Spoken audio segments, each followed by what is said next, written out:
de California, desde Anaheim. Ahí estamos saludando, saluden todo Asia, África, América, Oceanía. A toda la gente de España que nos sigue, a los hispanos de Italia, a todo México, a toda mi Argentina. Saludamos desde Riverina. Esto está ocurriendo casa llena como siempre. Uno de los dos servicios de River transmitidos en vivo, vía satélite por streaming. Siempre quise decir eso, vía satélite. Muy bien. Y saludamos a todos los que están del otro lado. Que Dios te bendiga mucho. Gracias por conectarte, gracias por estar ahí.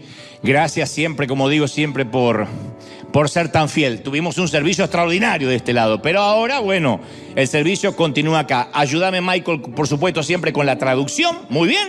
Y ahora sí, los que están escuchando en inglés tienen su traductor. Antes de transmitirte a los que están del otro lado y los que están aquí, lo que Dios creo ha puesto en mi corazón, quiero mostrarte unas fotografías, mostrarles a todos unas fotografías de... que no tenemos muchas, por cierto, tenemos muchas de Uganda y no tantas de esta, del colegio orfanato que sostenemos en India. Es muy difícil en India, esto es en la ciudad de Palasa, es muy difícil predicar por un tema de religión. Esto es en el estado de Andhra Pradesh. Y estos son nuestros chiquitos. Siempre yo te muestro los chiquitos de Uganda. ¿Pero por qué? Porque, aunque ustedes no lo crean, no tenían los recursos para sacar fotografías, para enviarnos imágenes, pero ellos están ahí adorando al Señor. Es un grupo, obviamente, cristiano, de niños cristianos, son huérfanos. Esto está a 30 kilómetros de un sitio llamado Odisha, y sufren mucha persecución por creer en Cristo, por tener una Biblia, por profesar la fe. Aún estos chiquititos. Trabajamos nosotros junto a un querido pastor ya hace varios años, se llama el pastor Satish Kumar, y Satish Kumar nos envía estas imágenes. Dicen perdón que siempre se tardan, es muy difícil desde aquí, pero nosotros los apoyamos como River en alimentación, en educación, en este colegio orfanato Mercy Mission Home, que algún día te conté, pero hoy quería mostrártelo de nuevo. Y los empezamos a apoyar en la construcción. Ellos querían hacer el piso, porque los pisos son de tierra, o a veces le ponen un mejorado de cemento, y nosotros le dijimos que queríamos que tengan buenas instalaciones. Así que se pusieron a trabajar, no tenían los recursos, se los enviamos. Así estaba el piso antes, ¿no? Que es un pequeño mejorado, lo que se llama un revoque fino, y así es como está el piso ahora, de parte de River, ¿no? Que es maravilloso.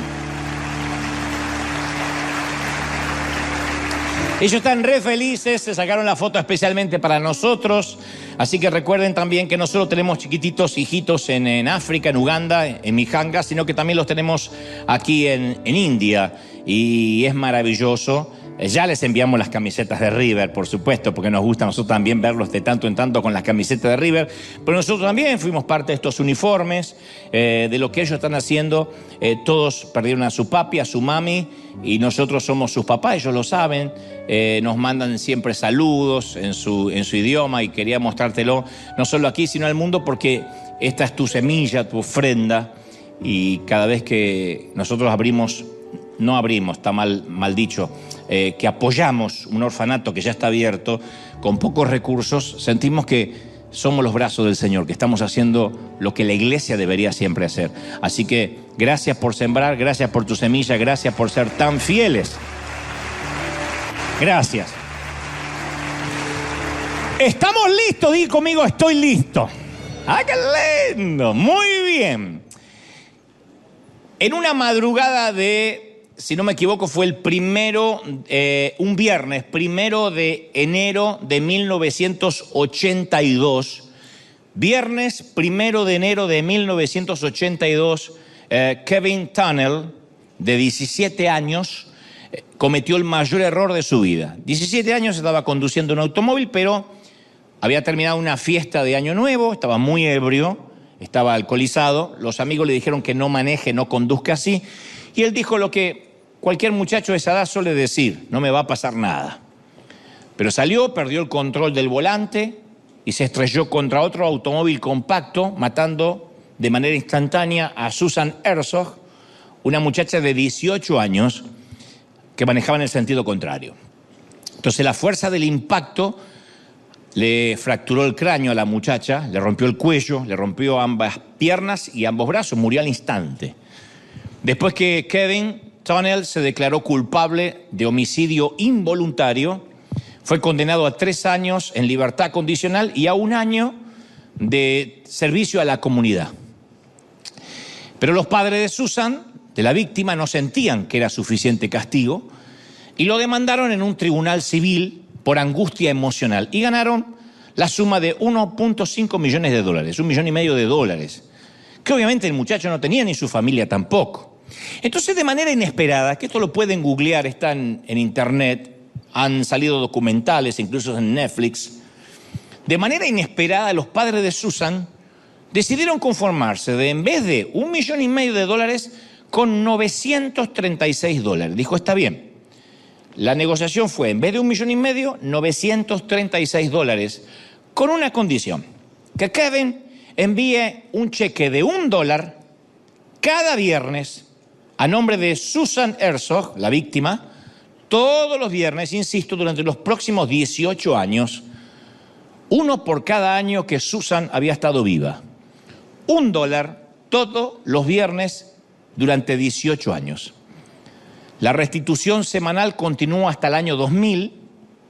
Kevin relata que en un momento dejó de enviar los cheques porque el dolor era intenso, el remordimiento no se iba nunca. Él decía, hubiese querido pagar $1,5 millones si lo tuviera de una sola vez y olvidarme, pero tenía que hacerlo cada viernes durante 18 años.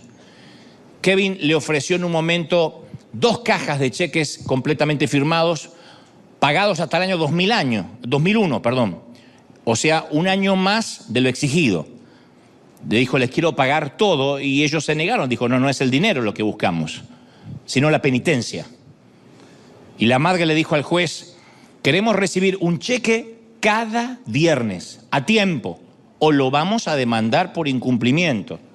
De hecho, si después vemos bien la historia, vamos a ver que terminó él luego 30 días en la cárcel por incumplir ese cheque de los viernes de $1. Y uno dice, ¿y por qué no lo mandaba? Por el remordimiento. Hay un momento que se le hizo cuesta arriba al muchacho porque no se podía olvidar nunca. Y la mamá le dijo al juez, queremos que cada viernes Kevin recuerde lo que hizo, que sienta nuestro mismo dolor como familia cada semana. La muerte de Susan está con nosotros cada momento, no se va a ir nunca. Y cada vez que recibimos un cheque de Kevin, solo una cosa viene a nuestra mente. Él tampoco se tiene que olvidar. Y la prensa tituló este extraño caso como el purgatorio personal de Kevin Tunnell. El castigo fue peor que si hubiese tenido que pagar el 1.5 millones de dólares o hubiese tenido que estar en la cárcel. 18 años enviando $1 cada viernes. A ver, nadie cuestiona el dolor de la familia.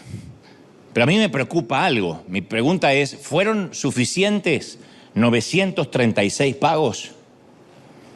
Cuando recibieron el pago final, ¿la familia de la víctima quedó en paz? ¿Se terminó el dolor en agosto del 2000, cuando recibieron el último cheque? ¿Fueron suficientes 18 años de restitución? ¿Alcanzaron 196 meses de remordimiento? 196 meses de remordimiento para Kevin. ¿Y si fuera nuestra hija? ¿Cuántos pagos exigiríamos? Tal vez como la muchacha de 18 años no hemos sido víctimas fatales de un accidente. Ella murió debido a alguien que bebió demasiado alcohol. Pero tal vez nosotros sentimos que una parte nuestra también murió debido a alguien no que bebió alcohol, sino que habló demasiado, que exigió demasiado, que descuidó demasiado, y alguien no satisfizo nuestras expectativas, promesas que no se cumplieron, y es ahí cuando desenfundamos las pistolas verbales, se dispara una ráfaga de palabras que después nos arrepentimos o no, y de pronto nuestra vida cae bajo un manto negro de amargura, se oscurece nuestro mundo tal como lo conocíamos, arruina nuestra perspectiva, ya no tenemos visión de futuro, ni esperanza, nos asfixia la felicidad, ya no volvemos nunca a sonreír. Digo, no solo por un accidente en la ruta, que sería espantoso, sino por un divorcio, por una ruptura, por una decepción, algo que en una sola madrugada, en una sola noche nos puede dejar un hoyo en el alma para siempre. Capaz que la herida es vieja, un padre que nos maltrató. Uno se hace adulto y cree que se olvida esas cosas. Uno dice, ya está, eran los viejos, hicieron lo que pudieron, pobres.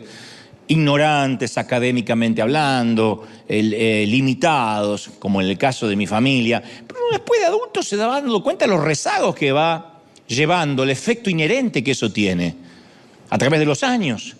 Una maestra que nos menospreció allá por segundo, tercer grado, y que esas palabras, aunque no las recordamos con exactitud, todavía duelen. Una pareja que nos traicionó, que habíamos apostado todo y de pronto nos dio la espalda y ahora estamos enojados. O quizá la herida es reciente. El amigo que nos debe dinero lo vimos pasar con un Tesla al condenado. Es decir, pero puede ser, pagame primero. O nuestros amigos hicieron una fiesta y nos enteramos que abrieron otro grupo de WhatsApp donde nosotros no estábamos para juntarse. Los hijos que criamos parecen haberse olvidado que existimos y no nos llaman ni para preguntarnos cómo estamos.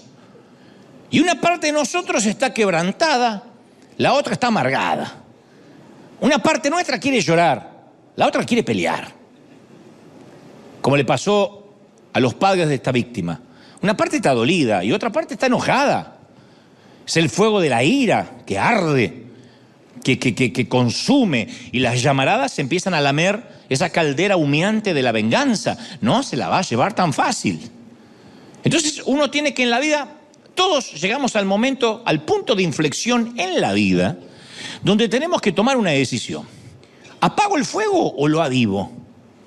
¿Supero el asunto o lo dejo ir? ¿Lo suelto o lo alimento? No estoy subestimando tu dolor. Noten que el ejemplo que puse es unos papis que perdieron una nena de 18 años. No estoy subestimando tu dolor. Digo, sea lo que sea que te haya dolido, profundo o superficial, tenemos que preguntarnos, ¿lo suelto o lo retengo? Resentimiento es resentir, como la palabra dice, sentir otra vez.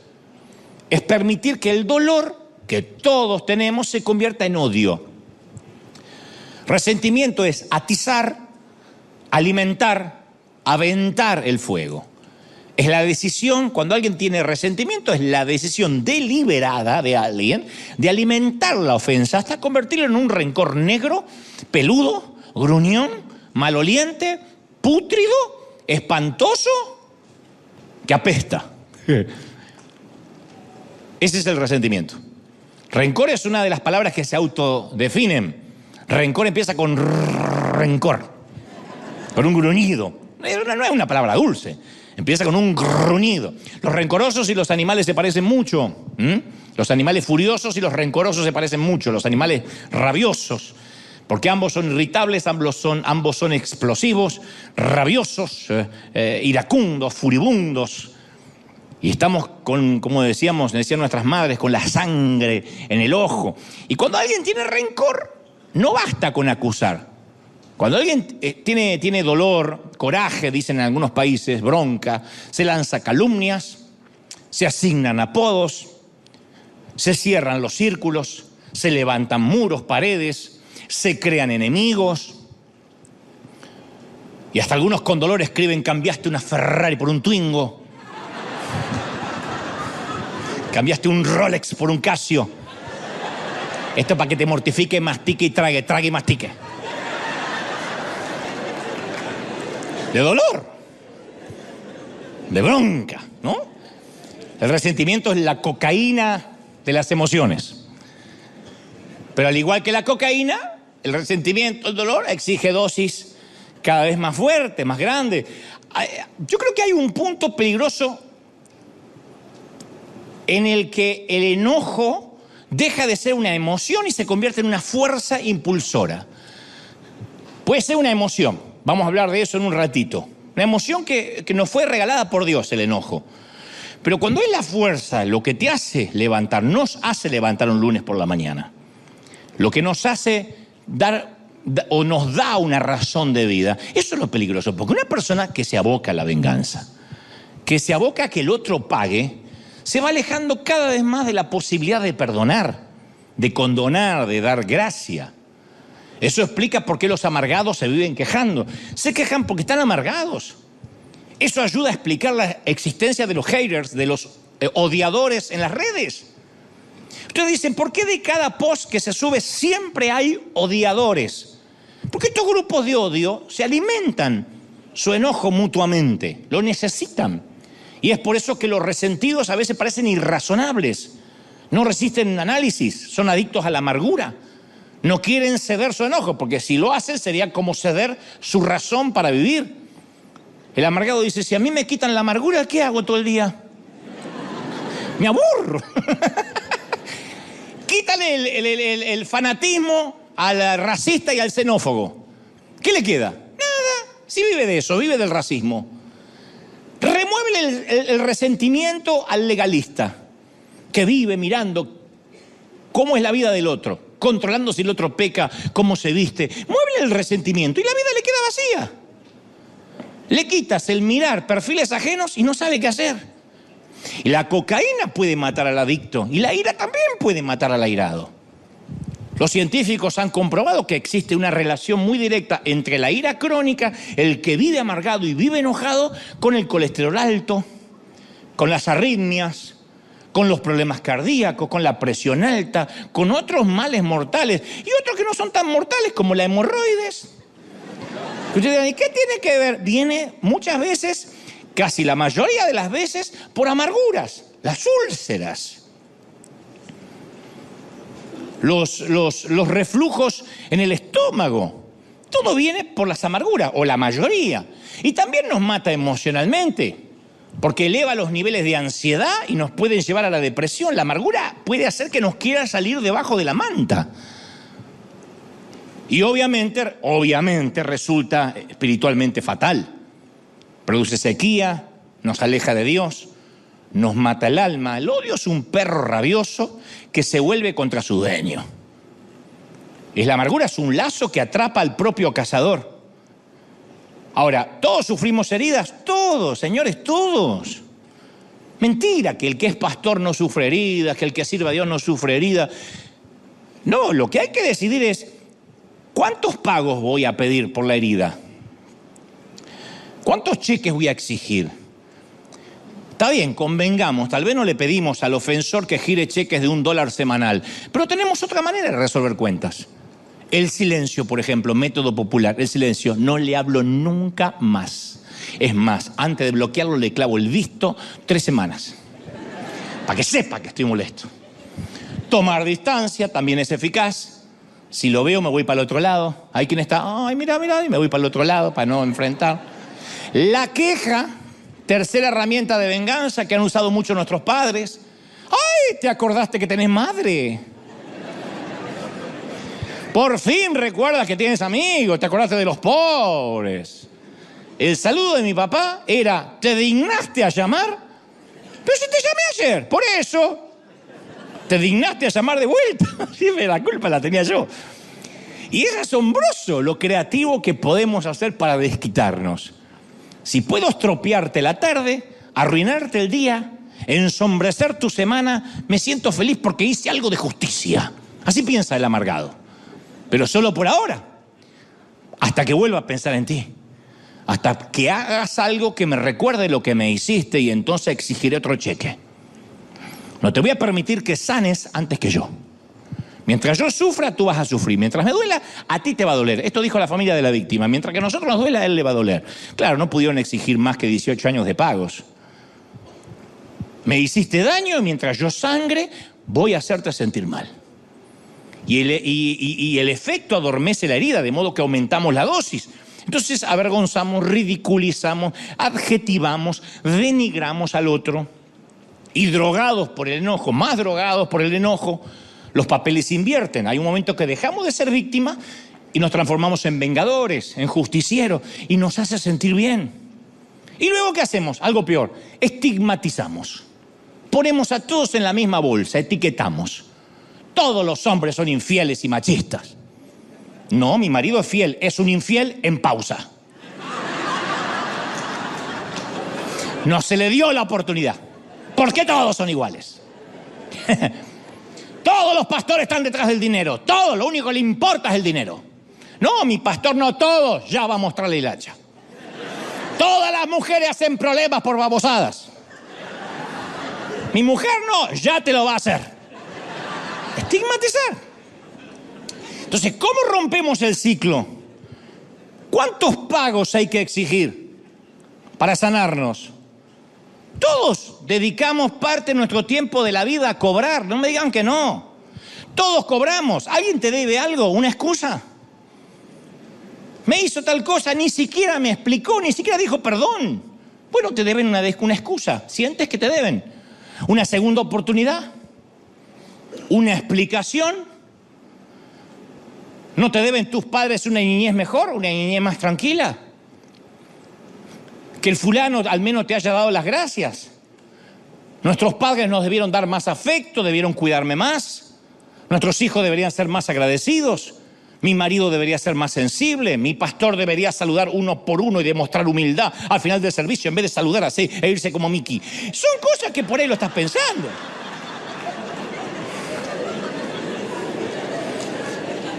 ¿Qué vas a hacer con los que te deben?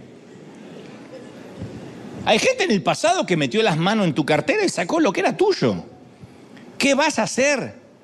Bueno, los oyentes de Jesús también querían la respuesta. Señor, ¿qué vamos a hacer? ¿Cuántos pagos? ¿Qué hacemos con mi padre que me abandonó siendo niño? ¿Qué hago con mi padre? ¿Qué? Voy, lo honro, le hago fiesta como si fuera un gran señor. ¿Qué de mi marido que me abandonó y me cambió por un modelo o una modelo más joven? Toda una vida juntos y un día se mandó a mudar con una mocosa de 20 y pico de años. ¿Qué, le tengo que hacer fiesta? ¿Hablarle bien a mis hijos de su papá? ¿Qué de mi jefe que me despidió sabiendo que tengo un hijo enfermo y que no puedo estar ni un día sin el seguro médico? Y Jesús les responde a todos contándoles una historia en Mateo 18:27. Porque Jesús siempre respondía con una historia de modo que todo el mundo podía comprender. Como decir, te lo voy a contar con manzanitas. Él dijo, bueno, el reino de los cielos es semejante a un rey que quiso hacer cuentas con cada uno de sus empleados, de sus siervos. Comenzó a hacer cuentas, le fue presentado uno que le debía 10.000 talentos, una millonada.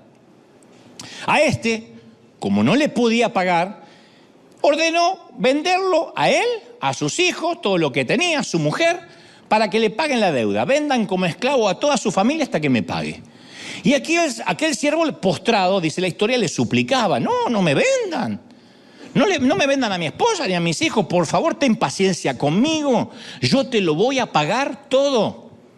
Y el Señor de aquel siervo, dice Jesús, movido a misericordia, a gracia, lo soltó y le perdonó la deuda. Dijo, vamos, está bien, vamos a romper el pagaré, no me debes nada.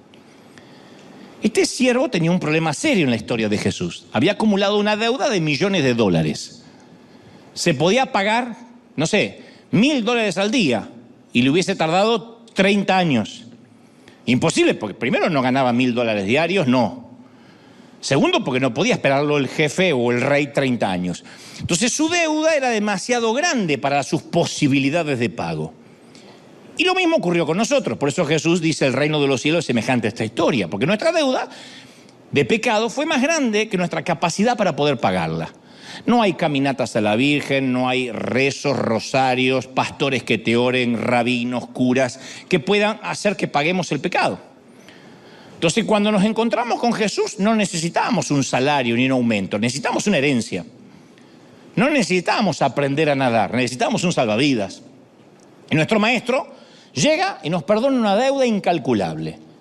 Según la historia, el tipo de la historia, según Jesús, rogó y dijo, Señor, ten paciencia conmigo, yo te lo voy a pagar todo.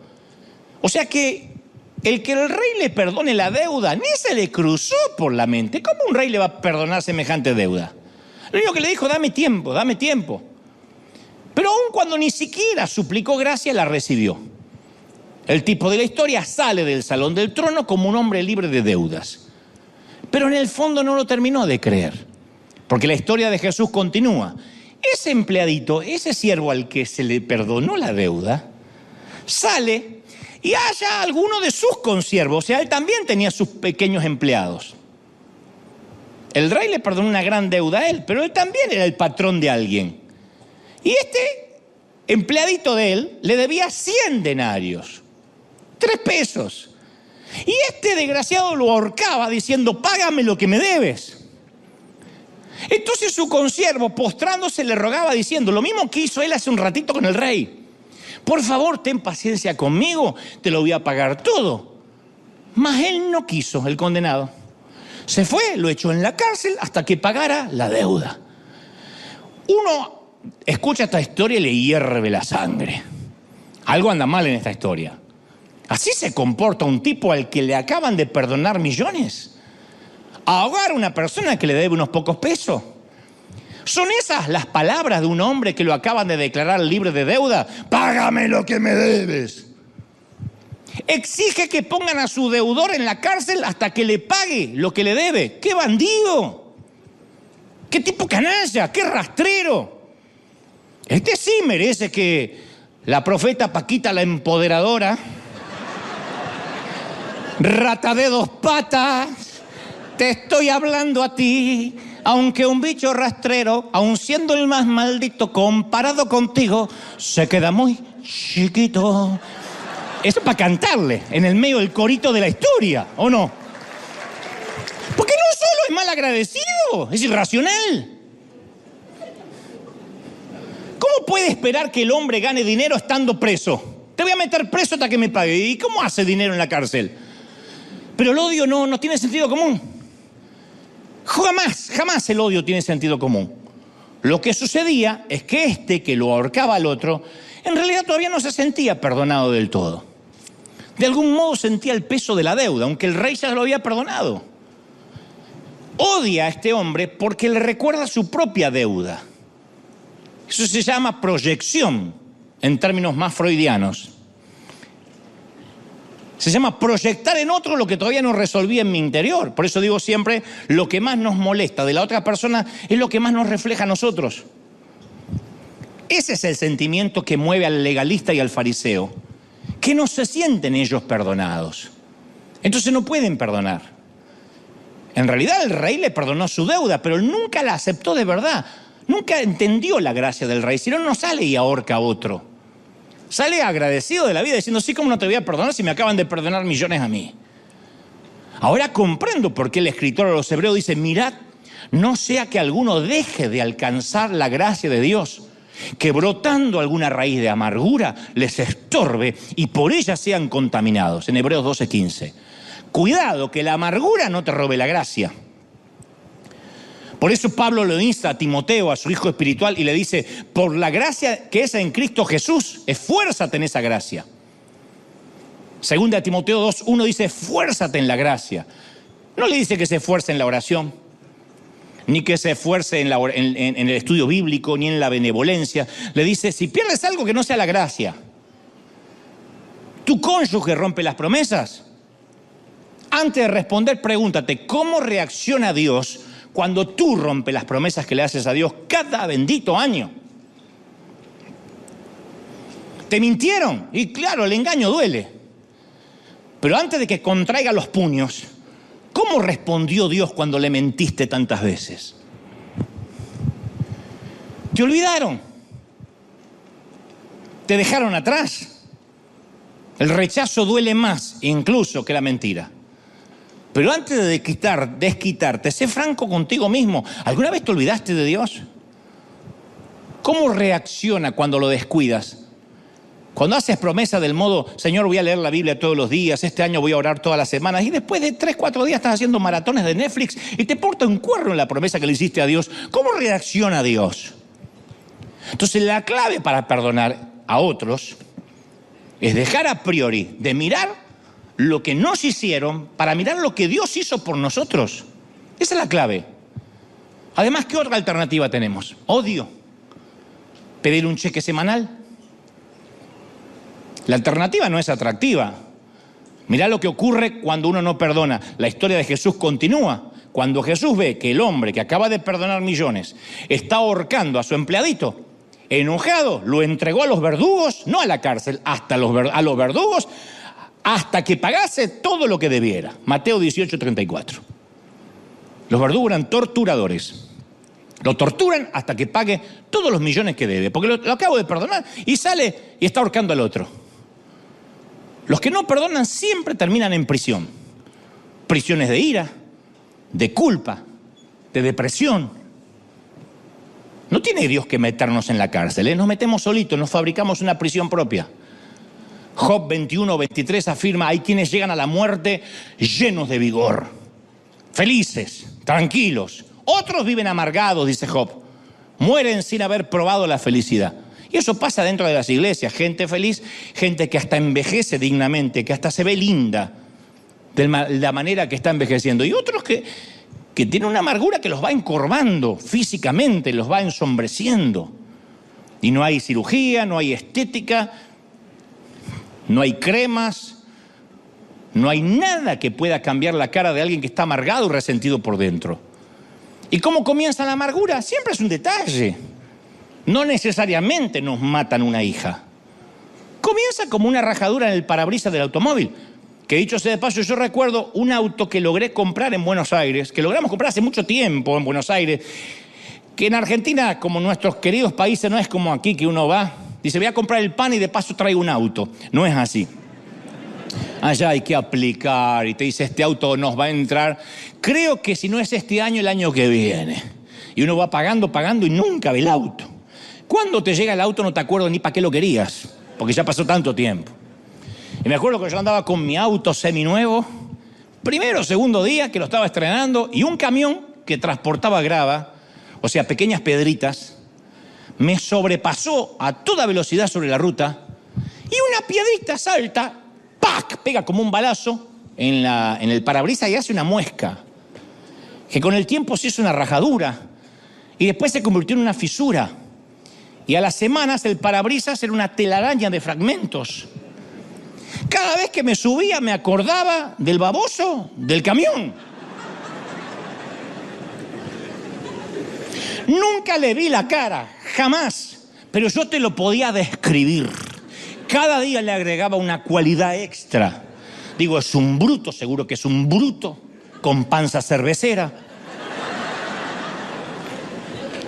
Infiel a su esposa, que tiene un amante en cada puerto.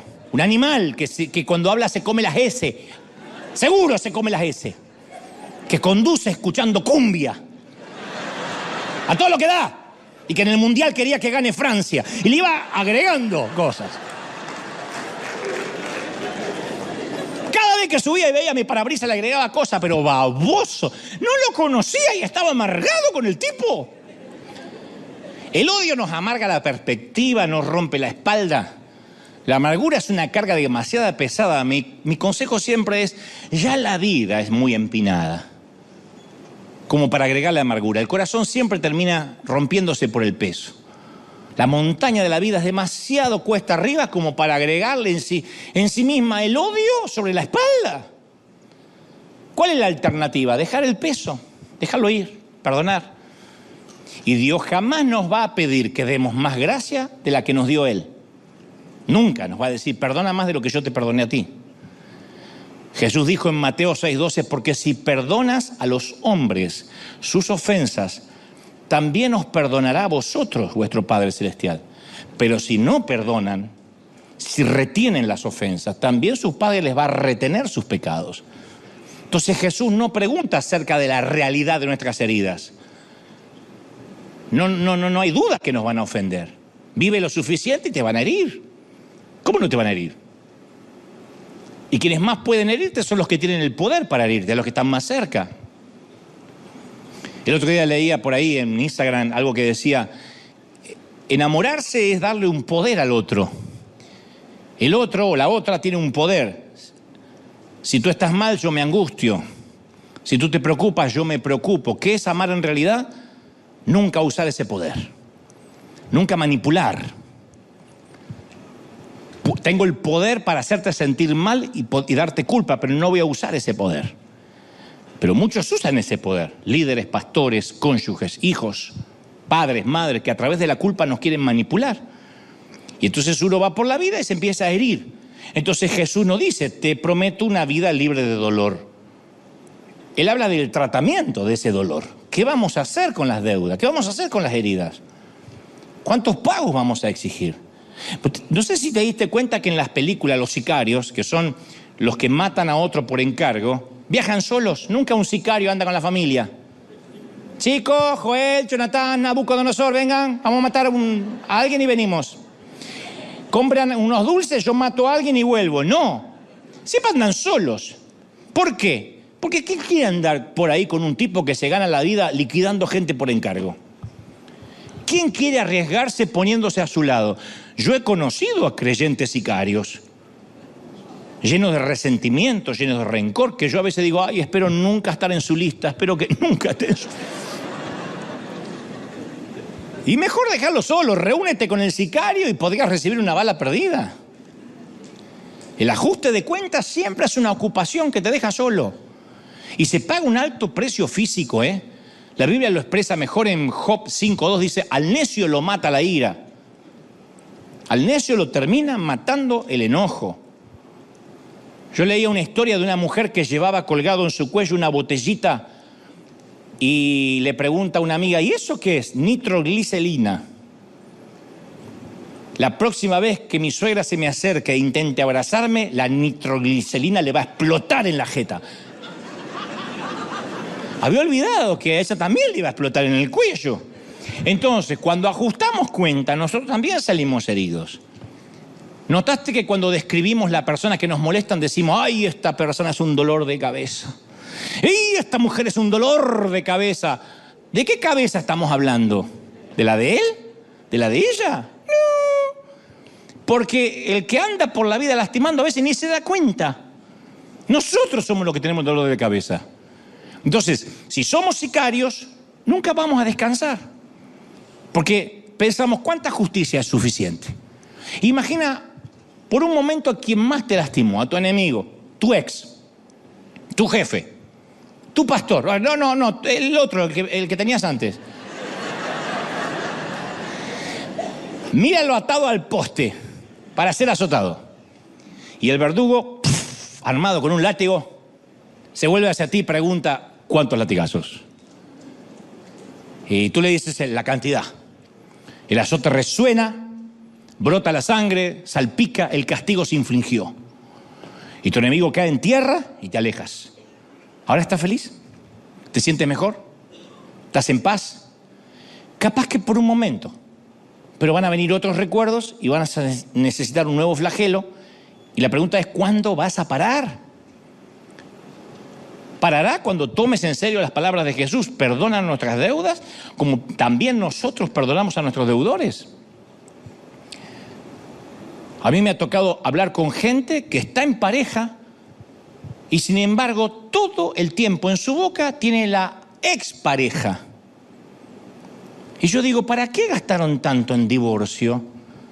¿Para qué gastaste tanto en dolor, en divorcio, en la manutención de los hijos, si vas a seguir en el alma casado con esa persona? Aguántatela, sufrilo, y ahorrate la plata del divorcio.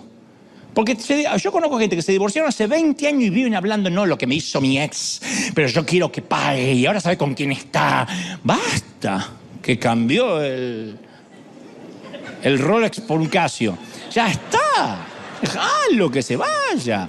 Si vales tanto, más que 2 de 22, bueno, no hables nada. No hables nada, que se dé cuenta solito. Pero el resentimiento, ¿qué hace? Que el otro se entere. Y yo digo, qué falta de respeto para la nueva pareja, ¿no? ¿Se darán cuenta que hay 3 en la cama siempre? Y no es algo erótico ni lindo, ¿eh? ¿Se darán cuenta que el condenado está en el medio? ¿O la condenada? ¿Se darán cuenta que nunca dejaron de dormir con un cadáver? Eso es necrofilia espiritual. No terminan nunca de sacarse de encima el dolor, ya está. Entonces quiero dejar aquí un punto muy significativo, muy claro, porque Jesús dijo, si perdonan vuestras deudas, vuestro Padre os perdonará. El texto no indica que nos ganamos la gracia otorgando gracia. El otro día me quedé pensando en esto, digo, lo tengo que aclarar. Porque a primera vista parece que hay una especie de un trato triangular. Yo perdono y Dios me perdona. No, una lectura superficial sugiere que ganamos nuestro perdón ofreciendo perdón a otros. No. La misericordia no es un mérito que nos salva. Si fuera así, entraría en conflicto con el resto de la Escritura, porque si podemos obtener perdón perdonando a otros o mediante cualquier otra buena obra, ¿para qué necesitamos un Salvador? ¿Para qué Cristo vendría a morir en la cruz si la salvación me la gano perdonando gente? Si podemos pagar nuestros pecados a través de nuestra misericordia, ¿para qué Jesús murió por nuestros pecados? La salvación es un don gratuito. Ya nos han perdonado. Por eso Jesús nos enseña a orar, perdona nuestras deudas. Ustedes dirán, ¿y si ya nos perdonó, por qué tenemos que orar, perdona nuestras deudas? Bueno, por la misma razón que se lo enseñamos a nuestros hijos y queremos que ellos sean agradecidos y pidan perdón. Si nuestros hijos violan uno de nuestros mandatos o desobedecen una regla, no los rechazamos, no los expulsamos de casa. No le decimos, ahora vas a cambiar de apellido, te voy a borrar del libro familiar. Sin embargo, ¿qué esperamos? Que sean sinceros, educados y que se disculpen. Mientras no lo hagan, ¿qué es lo que sufre nuestra relación? La ternura de la relación papá-hijo, mamá-hijo. No se altera la naturaleza de la relación, pero sí se altera la intimidad. Entonces, ¿somos salvos? Sí somos salvos. ¿El Señor murió por nuestros pecados? Sí. Pero ¿qué pasa si yo no perdono? Se altera, sufre la relación con el Señor. Porque la confesión no crea una relación con Dios, la fortalece. El reconocer el pecado no altera nuestra posición delante de Dios. Seguimos siendo hijos de Dios, pero realza nuestra paz con Dios. Entonces, cuando uno confiesa y dice, este es mi problema, no puedo perdonar, deja de discutir con Dios. Nos ponemos de acuerdo con Él acerca de lo que nos dolió.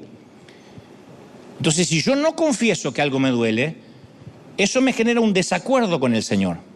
¿Podemos ser hijos de Dios? Sí, pero podemos no hablar nunca con Dios. Hay gente que es hijo de Dios y no ora nunca. La amargura no le deja orar, le es estorbo en la oración. Su calidad de vida espiritual ha disminuido. ¿Nos ama el Señor? Sí, pero hasta que no reconozcamos lo que hemos hecho, va a haber tensión en la casa, en la relación. De la misma manera que el pecado confesado trae gozo, trae alegría, el pecado oculto trae resentimiento, trae dolor.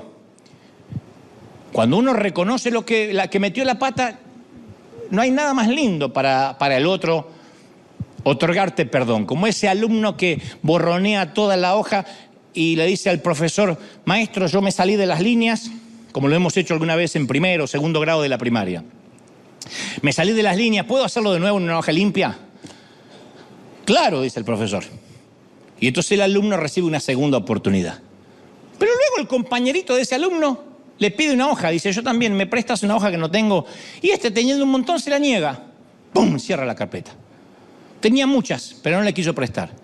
¿Quién puede culpar al profesor si dijera, te voy a tratar con la misma bondad que usaste con tu compañero? No dejas de ser mi alumno. No te voy a expulsar de la clase. Pero la próxima vez que me pidas hacerlo de nuevo en una hoja, no te la voy a dar. Porque el compañerito te pidió y no se lo diste. ¿No hacemos eso con los hijos? Esa es la esencia del versículo. Perdona nuestras deudas como perdonamos a nuestros deudores. No me pidas gracia si no das gracia, si nunca das misericordia. Cuando uno ora así, le está diciendo, Señor, trátame como yo trato a mi prójimo. Es duro eso, es fuerte. ¿Hay conciencia de lo que le estamos diciendo a Dios? Trátame como yo trato al resto. Dame lo mismo que yo doy. Porque esa es la oración del Padre Nuestro. Dame lo mismo que yo doy. Si me das lo mismo que yo doy, voy a estar 10 puntos, Señor. Concédeme la misma paz que le doy al resto de mi familia. Lo único que te pido, déjame disfrutar la tolerancia que yo otorgo a quienes me rodean. Dios nos va a tratar de la misma manera que tratamos a los demás, como todo padre. Un hijo nos pide, por favor, me das otro plato más de lo que sea, y se lo damos. El hermanito le pide y dice, nos da bronca, decimos, no te doy más. En Lucas 6:37 Jesús dijo, no juzguéis a nadie para que no sea juzgado. No condenéis a nadie y Dios no te va a condenar. Perdonad, Dios te va a perdonar. Dad a otros y Dios te va a dar. Llenad vuestra bolsa con una medida apretada, sacudida, repleta. Dios te va a medir con la misma vara que mides a los demás. Más clarito, manzanita. Es como que Dios me manda al supermercado a comprarle mercaderías para mi vecino. Y me dice, Dante, todo lo que tomes para tu vecino va a quedar para ti también. Porque todo lo que vas a dar vas a recibir. Lo que le vayas a comprar en el mercado a tu vecino, otra porción va a ir para ti, gratis. Entonces el sistema es simple. Como a mí me gusta el asado argentino, le compro una tira de buen asado argentino de costilla más un vacío, que es otro corte, al vecino de al lado, que es un indio buena onda. No es un hindú es una religión, si nació en India es indio, entonces es un indio buena onda, este siempre me saluda y nos saludamos, así que le compro un buen asado y le digo que lo riegue bien el asado, porque el asado seco cae mal, tiene que ser un vino Malbec argentino, así que busco un vino Malbec argentino. Pero supongamos que le tengo bronca al chinito de enfrente, porque nunca me saluda. Así que ahora me toca comprarle para el chinito. Y loco, le compro un asado. Paso de largo por el asado, paso de largo por el Malbec, le compro un paquete de arroz barato y sardina. Voy a la sección de la panadería, le compro una barra de pan viejo, duro, que tiene algunos puntos verdes en la orilla. Que el chino agradezca que al menos le compro algo. Le dejo la bolsa enfrente de la puerta al chino, me voy a casa a comer algo, abro mi despensa y adivina qué encuentro. Mi despensa está llena de lo que le di al chino. Hay arroz barato, hay sardina, pan con puntos verdes. Recibimos lo que damos. Y algunos han estado comiendo arroz barato. La dieta no va a cambiar hasta que cambies. Y tú ves a otros cristianos disfrutar la vida y son felices. Y tú estás atascado en el arroz barato, la sardina y el pan mozo. Y dices, ¿por qué a mí Dios no me bendice? Porque es lo que compras para el otro. Cambia la compra y vas a cambiar la dieta. Por eso uno se dice, ¿pero por qué vivo amargado? Bueno, capaz que ahora lo sepa. ¿No será que Dios te está dando exactamente lo que le estás dando a alguien? ¿No te gustaría cambiar el menú de la vida? ¿No te gustaría tener paz? ¿Cuánta gente que dice, lo único que quiero es paz? Entonces, genera paz al resto de la familia. Regálale paz. ¿Por qué haces la guerra y proclamas paz? Otros dicen, yo quiero disfrutar la generosidad de Dios. Estoy harto de pagar siempre el mínimo de las tarjetas y estar endeudado hasta acá. Bueno, ¿por qué no dejas que los demás gocen de tu generosidad? Y no me diga no tengo para dar, porque es al revés. No tienes porque no das. No es que no das porque no tienes. Sé generoso con lo que tienes. Para decirle, Señor, ¿viste cómo yo fui generoso con lo poco que tengo? Dame la misma generosidad que yo doy. ¿Quieres tener la seguridad que Dios te perdona? Bueno, ya sabes lo que tienes que hacer. ¿Qué vas a comer? ¿Asado argentino o sardinas en lata? Depende de ti. Uno decide lo que comer. Uno da lo que tiene. No puede dar otra cosa. Dicho esto, vayamos a la fuente del enojo. ¿Qué es lo que nos enoja? Porque el enojo en sí no es pecado, te lo adelanté hace unos momentos. Es una emoción que fue ideada por Dios, no la regaló Satanás. Por eso la Biblia dice, airaos, pero no pequéis. Efesios 4:26. Vamos a ver mucho a Jesús enojado en su ministerio en la tierra.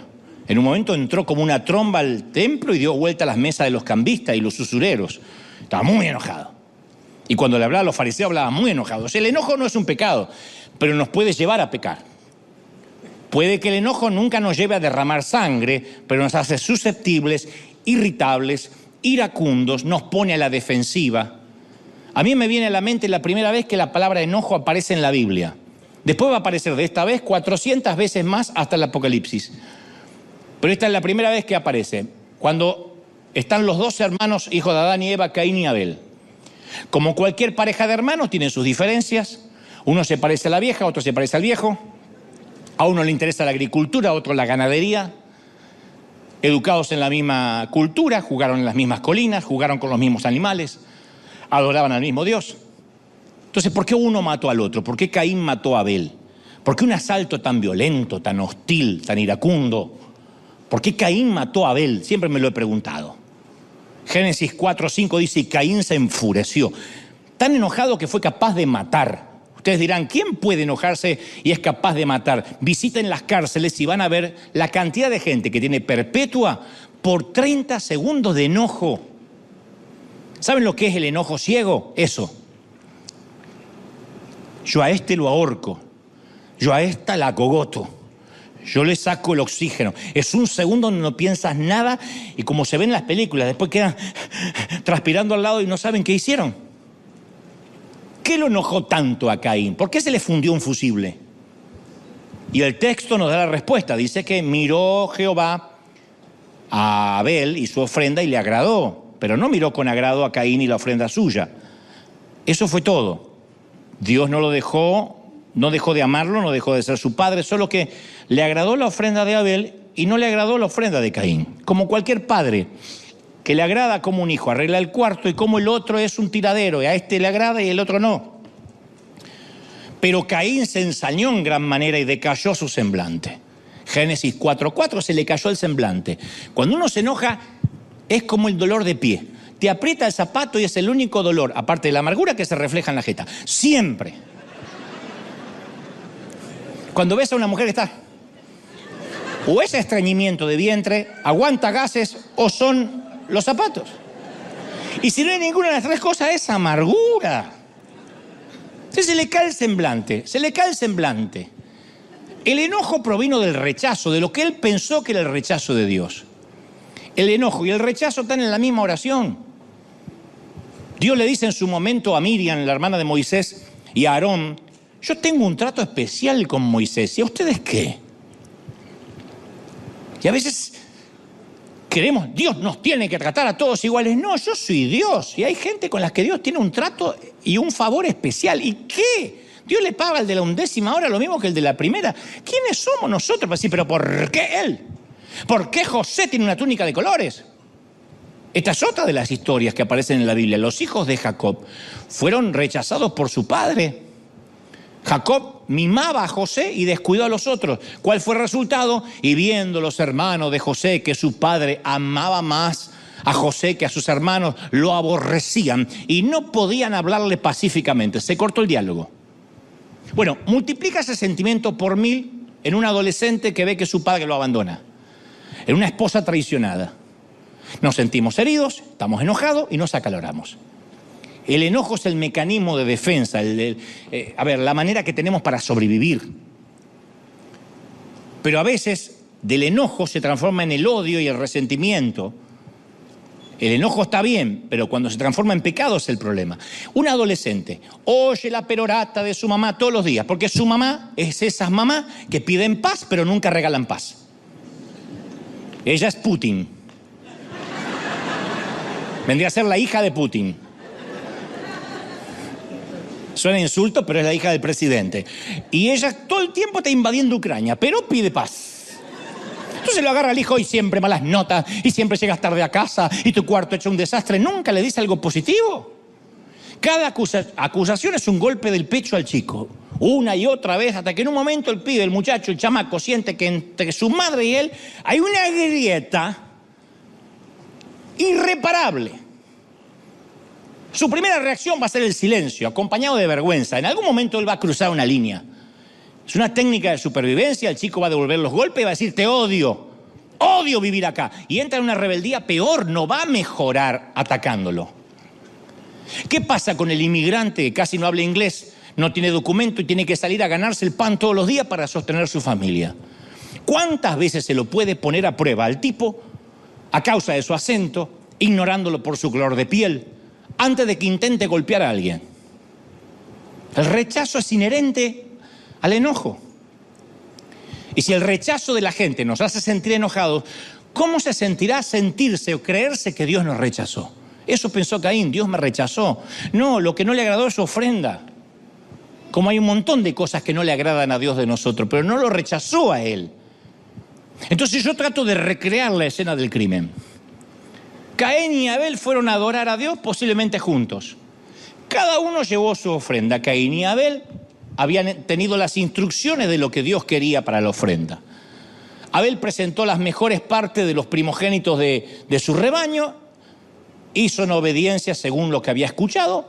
Caín presentó una ofrenda de la tierra, llevó legumbres, zanahoria, cebolla. Él había oído la misma instrucción que Abel, si no Dios no le hubiese pedido cuentas. Tenía las mismas instrucciones. Él sabía que el perdón de los pecados se obtenía a través del derramamiento de sangre. Pero de todas formas, él se enojó de que Dios le devolvió su regalo sin desenvolver. Que Dios devolvió su sacrificio sin abrir. Y le pregunta a Dios, ¿por qué estás enojado, cabezón? ¿Por qué estás triste? Y en este punto de la historia, Caín no había pecado. Estar enojado no está mal. Pero sucedió que estando juntos en el campo, Caín y Abel, Caín se levantó contra el hermano y lo mató. Lo liquidó de un golpe. Pienso que una piedra le partió el cráneo. Caín pensó, yo no me siento amado por Dios, me siento rechazado, voy a matar a mi hermano. Los rechazos vienen también en el paquete del viaje de la vida. El mundo está lleno de ceños fruncidos. Nos van a echar a un lado, nos van a dejar caer, nos van a herir, nos van a pegar patadas. Yo pensé que como yo era un predicador, un muchachito de 19 años, la iglesia entera, los ministros se iban a alegrar de que Dios empezara a usar a la juventud. Me rechazaron gran parte de la vida. No sabés lo que tuve que luchar para no ser un amargado hoy. Pues yo tenía todo el derecho a ser un amargado. Y hoy estar mirando la cámara y la gente diciendo, ustedes que están en pecado, van al infierno y van a... y el Señor le va a meter un tridente en la panza. Yo tendría que estar así. Como esa cantidad de amargados que le encanta condenar unos cuantos cada domingo. Pero yo luchaba para que mi corazón no se contaminara. Pero no podía evitar que me rechacen. Pero podía evitar que los rechazos me convirtieran en asesino, en sicario. Yo no quería ser un sicario. No quería andar por la vida matando gente porque a mí me habían matado. Yo escuchaba a un predicador que contaba que su ministerio le traía tanta tensión en la vida que lo hacía explotar de enojo a diario. Y un día contaba, en un grupo de pastores, decía, era tanta la presión que yo vivía enojado y llegaba a casa que explotaba. Y su hija, que escuchaba la conferencia ya adulta, le dice, papá, yo no recuerdo haberte visto enojado nunca en ese tiempo, yo era una niña. Y el papá le dice, no sé si te acordás, hija, del árbol que estaba en el camino de la entrada entre la puerta y la casa. ¿Recordás que era muy alto y que después iba perdiendo varias ramas y al final quedaba un muñón? Fui yo le pegaba en mis arranques de ira antes de entrar. Le pegué con un hacha, lo agarré a patadas. Nunca quería entrar a la casa lleno de rabia, así que siempre primero dejaba mi enojo y mi ira en el árbol. Cuando escuché la historia digo, eso es lo que deberíamos hacer. Pero en vez de castigar un árbol en el patio con nuestro enojo, deberíamos hacerlo en el árbol que está en la colina, dejar nuestro enojo en el árbol del Calvario, y si otros nos rechazan, irnos a sacar el enojo ahí, arrodillarnos y decir, Señor, tú sí me aceptas, tú sí me amas, ¿no? Quitarnos todo el dolor.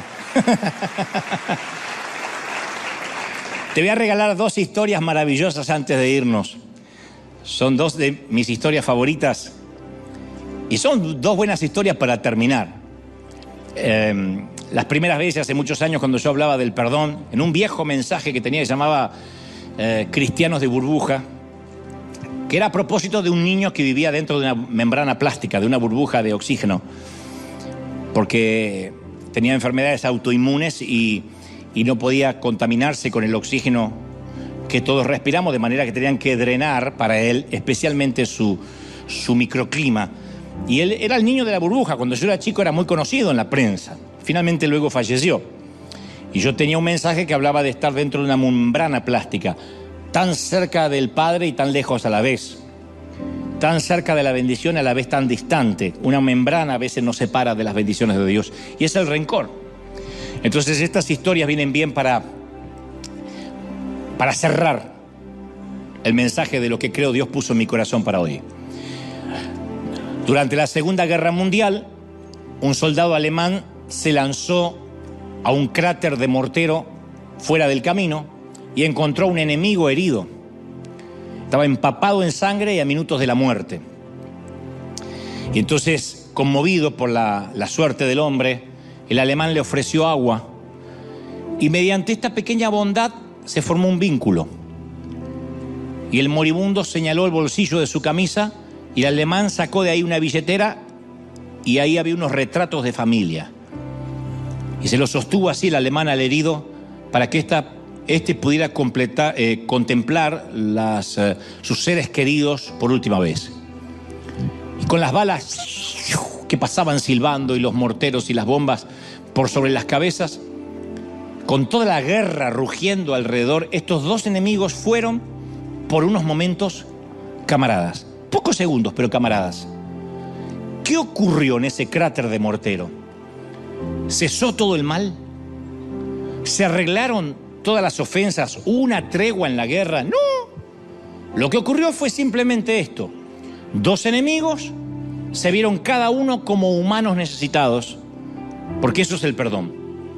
El perdón se eleva por encima de la guerra, al mirar más allá del uniforme del otro, de la bandera del otro, y no verlo ni como un enemigo, ni siquiera como un amigo, sino como un soldado camarada que solo anhela irse a casa, igual que yo. Y la segunda historia es acerca de dos hermanos. Se llamaba Daniel y soñaba con tener su gimnasio propio. Trabajaba en uno, pero quería tener su propio gimnasio. Entonces el banco aceptó financiar la compra si podía encontrar a alguien que le saliera de garante. Y su hermano, el hermano de Daniel, aceptó. Llenaron las solicitudes, enviaron la aplicación y al poco tiempo Daniel recibe una llamada del banco diciéndole que podía pasar a retirar el cheque. Cuando Daniel sale del trabajo va al banco. Cuando el agente de crédito lo ve a Daniel, se sorprende y le pregunta por qué vino. Le dice, vengo a buscar el cheque, recibí un llamado de aquí. Dice, no, qué extraño, respondió el banquero. Su hermano pasó más temprano. Retiró el dinero y lo usó para cancelar la hipoteca de su casa. Y Daniel estaba furioso, porque nunca se imaginó que su propio hermano lo iba a engañar de esa manera. Así que salió como una tromba hasta la casa de su hermano, golpeó la puerta y el hermano abrió la puerta con su hija en brazos, o sea, la sobrina de Daniel. Sabía que Daniel no le iba a golpear si tenía en brazos a la niña. Y Daniel no lo golpeó, efectivamente, pero prometió a su hermano que si lo volvía a encontrar a solas, le iba a quebrar el cuello. Daniel se fue a la casa con un corazón herido, devastado, con una pequeña llamarada o llamita de odio. Unos meses más tarde, Daniel conoció un misionero americano, anglosajón, que le predica de Cristo. Recibe Daniel a Jesucristo como su Salvador. Siente que Jesús le perdona todos sus pecados. Pero a pesar de que Dios le había perdonado a tanto a él le resultaba muy difícil perdonar a su hermano, porque la herida era muy profunda. Y a medida que uno la repasa, es como que se va haciendo una línea sobre el papel. Se llama un engrama cerebral. Y la caldera de la venganza seguía hirviendo a fuego lento. No vio a su hermano durante varios años. Daniel no soportaba la idea de mirar su rostro, de decirle, cuando lo vea me va a revolver todo, me traicionó. Y su hermano sentía demasiado aprecio por su rostro como para que lo viera Daniel. Así que no se querían encontrar. Pero a la larga, siendo hermanos, sabían que se iban a encontrar. Pero ninguno de los dos sabía cuándo iba a ocurrir ese momento. Y el encuentro un día ocurre en una avenida muy transitada. La historia es verídica, por supuesto. Daniel vive en Sao Paulo, Brasil. Y Daniel lo relata de la siguiente manera, cuando se encuentra con el hermano. Dice, lo vi y él no me vio. Y sentí que mis manos se cerraban formando puños y mi cara se puso caliente. Y mi impulso inicial fue tomarlo del cuello y estrangularlo. Pero de pronto veo su rostro, habían pasado años, y mi enojo se empezó a disipar, porque al verlo vi la imagen de mi padre. Era impresionante cómo se empezaba a parecer a mi padre. Vi en él los ojos de mi padre, la mirada de mi padre, la expresión de mi padre. Y al ver a mi padre en su rostro, mi enemigo volvió a ser mi hermano. Y Daniel se dirigió hacia él, el hermano se detuvo, trató de correr, pero era muy lento. Daniel lo tomó, el hermano retrocedió esperando lo peor, pero en lugar de eso, en lugar de un cuello retorcido, se encontró envuelto en los grandes brazos de Daniel. Y los dos hermanos quedaron ahí parados en medio del río de gente llorando. Y a mí me gustaron mucho las palabras de Daniel. Cuando vi en su rostro la imagen de mi padre, mi enemigo se convirtió en mi hermano. Entonces, ver la imagen del padre en el rostro del enemigo es algo maravilloso, porque la próxima vez que veas a alguien que te rompió el corazón, mira dos veces. Y al mirar su rostro, busca también en el rostro de ese que te dolió la mirada de aquel que te perdonó. Trata de buscar los ojos del rey aquella vez que tú eras el que suplicabas perdón. Contempla el rostro del Padre que te concedió gracia cuando nadie te daba ninguna oportunidad. Trata de encontrar el rostro del Dios que perdona en el rostro de tu enemigo. Y después Ya sabiendo que Dios te ha perdonado más de lo que alguna vez debas perdonar a alguien más, dale a tu enemigo el mejor regalo, dale la libertad. Y de esa manera también te estarás regalando a ti mismo la libertad. Porque al fin y al cabo, ninguno de nosotros somos sicarios, pero sí somos soldados. Y estamos enlistados en una guerra llamada vida que nunca declaramos y que ninguno hubiese querido pelear. Pero aquí estamos. Y cuando esta guerra ridícula finalmente termine, y cuando aparentemente, aunque aparentemente muchos estamos bajo banderas diferentes, con diferentes uniformes, camarada, al fin y al cabo todos queremos lo mismo: vivir en paz e irnos a casa.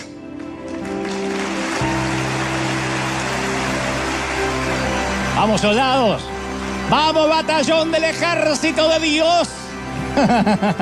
Dale un aplauso al Rey Grande para que se escuche en casa de que en River algo está pasando, que se ha soltado paz, que se ha soltado bendición, benignidad, paz. Dale un aplauso grande al Rey. ¡Aleluya!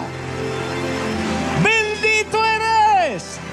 No, alguien tiene que aplaudir más que eso. El Rey está en casa. El Rey está en casa. ¡Aleluya! Más. Celebra al Rey. Bendito eres. Quiero que cierres tus ojos un momento, por favor. Aquí en casa, si puedes. Me gustaría repasar aquella lista del perdón que de tanto en tanto tenemos.